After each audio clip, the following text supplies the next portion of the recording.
মেয়েটা জ্বালায় আমি কি করবো বলতো দেখি।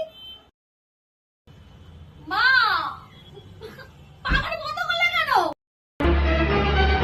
এত গরম হচ্ছে, গরমের সময় কি হয়েছে কি তোমার? প্রত্যেকদিন তোমার এরকম নাটক কেন তুমি করছো? তুমি তোর একার গরম লাগছে?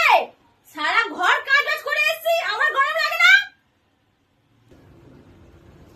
প্রত্যেকদিন তোমার এক কারবার কেন মা? তুমি কেন, তুমি কি শুরু করে দিয়েছো তুমি? বাইরে তো লোকজন আসবে তো নাকি? 6:30 বাজে তো। আয় বানা, উঠে আয়, উঠে আয়। চিৎকার কর না, উঠে আয়, উঠে আয়, উঠে। সবাই 6:30 বাজে, ভালো লাগে না। ভালো করে কথা বলছি মানা, তোমার সহ্য হচ্ছে না তো? কে আসবে